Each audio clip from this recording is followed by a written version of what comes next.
The Silchester Ley, originally found by Alfred Watkins, is a very spectacular alignment on the map, marked by a number of miles of coincident road and pointing directly to the site of the Roman city of Calleva Atrebatum at Silchester, passing through the parish church, a Roman temple and an early Christian church site there. It looks as if it ought to be the Roman road from Calleva to London, but in fact it's not. That travels some way to the south, and although it runs dead straight for about 10 miles, this stretch, strangely, doesn't align with Silchester, but passes about a mile to the north. The Roman road itself, known here as the Devil's Highway, diverts from this alignment at a crossroads on tracks called the Leys, which seems to support the idea that straight stretches of Roman road originated as leys. The alignment seems to be a ley in its own right. It crosses Swindley Forest, passing through the Upper Star Post, or Roman Star. From here it runs to Calleva and to Londinium. After crossing Swindley Forest, the road turns north towards Staines, Pontes in Roman times, and then continues towards London as this stretch of the A30. The alignment of the road, however, as it crossed Swindley Forest, continues on to Longcross Church and to 3 other churches on the West London map. Longcross douses strongly as a lay centre. Returning to the Silchester Ley, we join it at this coincident track across Bushy Park.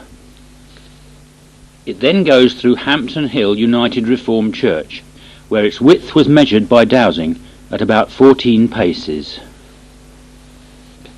Broad Lane, Hampton, with its strangely shaped trees, is also coincident with it.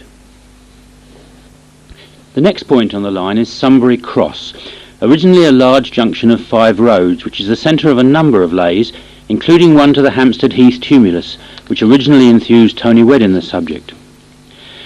There's another going through the ancient church at Littleton, Chertsey Abbey, Chertsey Church and Lyne Church. This clock tower was put at the centre of the junction in 1897 to commemorate the Diamond Jubilee of Queen Victoria. Now it stands at the base of this enormous latter-day Silbury Hill built to carry the M3 motorway, which now begins here. The mound and the monolithic Chubb building now mark the Silchester Ley at this point. The line then crosses Laleham Burway.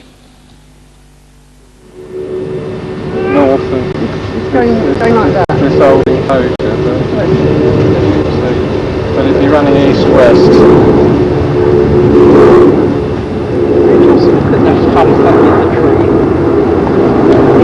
The Hampton Hill, it's probably a bump. Yeah. Jimmy, on This must be the corner of the enclosure. You see how green it is, sort of going down there and along here. Starts here.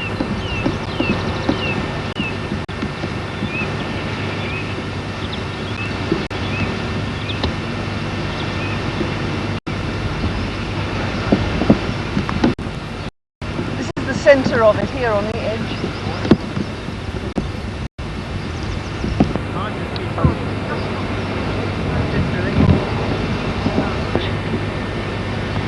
The centre's in the ditch, and it starts in the middle of the enclosure. Oh, you're wandering about in the middle of a private golf course, dude. It's pulling in towards where Chris is, isn't it?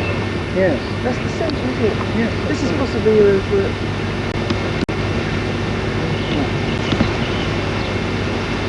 Crossing again.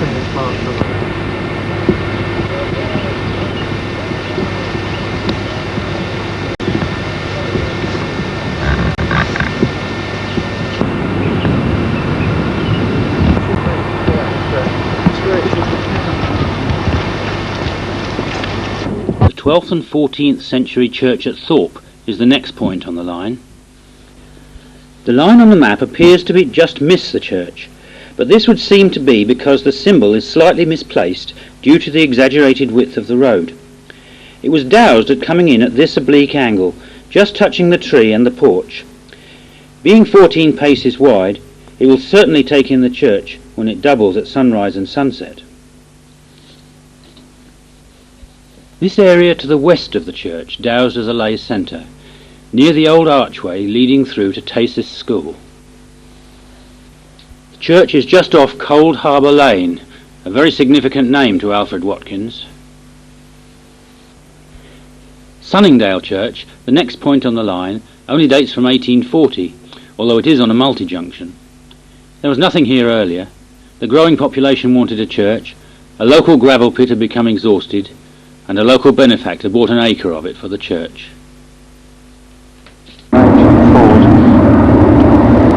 It runs along the A30 quite a way.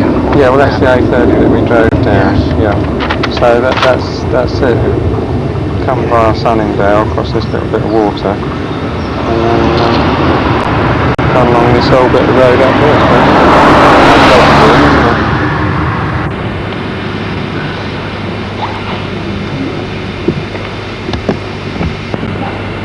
It's where some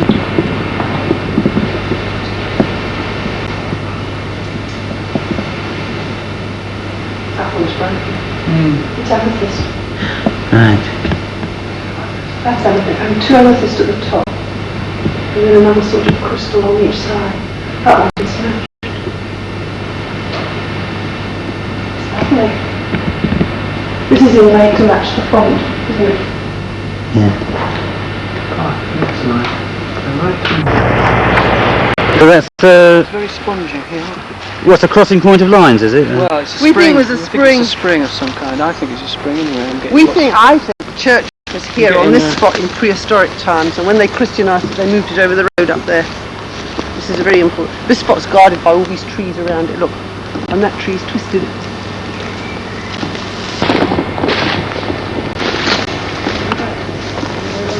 That's a guardian tree. Like a metal detector or something.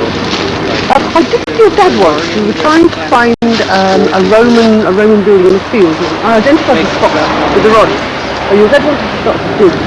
But it was at 6 o'clock at night, and I said, The most spectacular stretch of the Silchester Ley is where it runs along the 9-mile ride to the north of Swindley Forest, a large expanse of Crown estate between Bracknell and Camberley. Part of the road diverges and runs parallel with the Ley, seemingly to avoid the hill fort of Caesar's Camp, through the northern tip of which the Ley passes. The Ley passes through two more significant Watkinsian names before it reaches Silchester.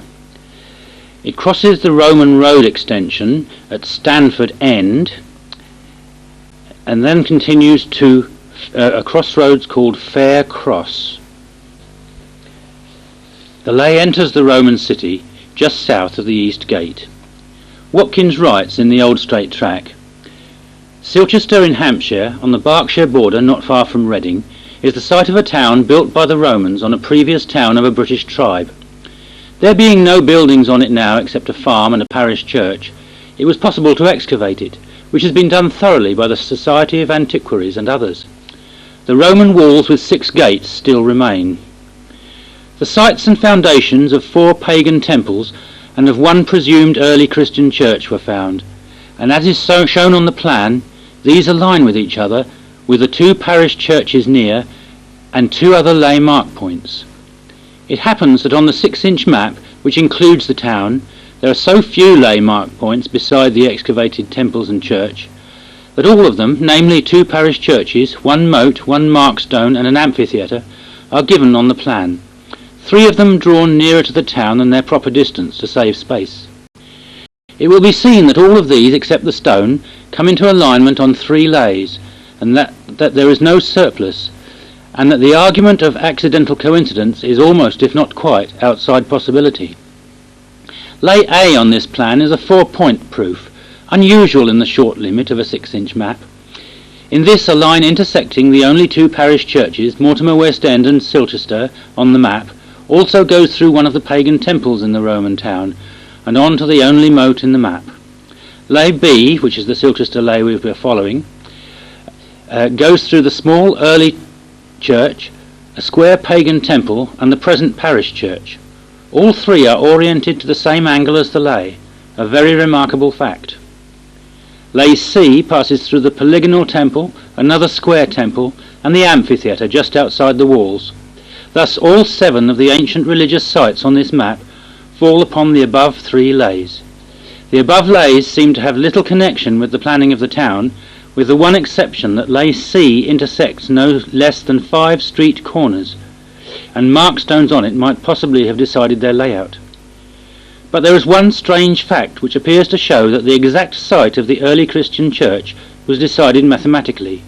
It is at the intersection of 3 lines shown dotted from angle to angle and from angle to gate. The intersection is through the presumed altar site.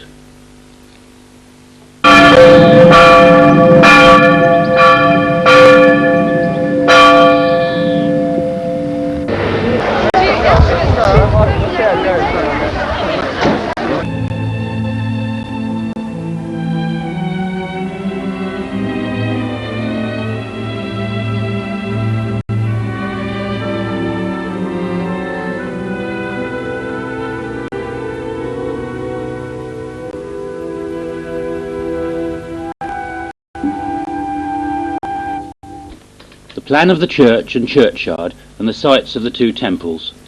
The lower one is the one the Ley passes through.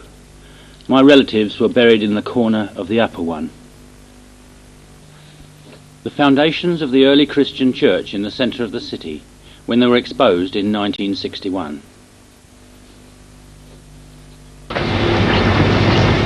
My dad tells me it was here. You're going to try over there and try here. You might be on the temple. Quick now. It's telling me it's back there. Yes, it turns out to me too. Well, there you go. It's right by that cow patch, Jimmy. Where's the cow patch? The cow patch marks the spot. Is that your spot? Killer Well, tree. is there anything else you want to see? I wouldn't mind having you just No, it's drive just the in cars case they down lock the the wall. gates. Oh, I don't Otherwise, no, that's okay.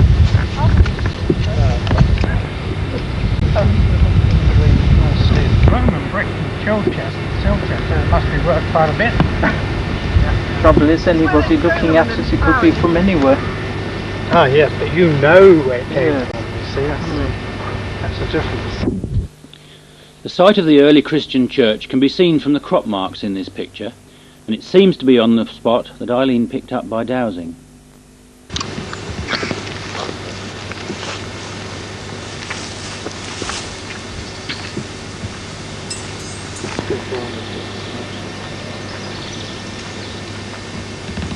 What about Garrison?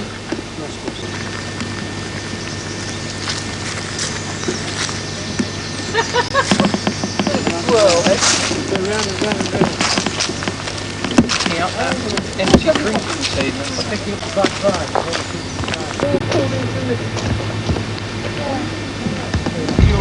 bag.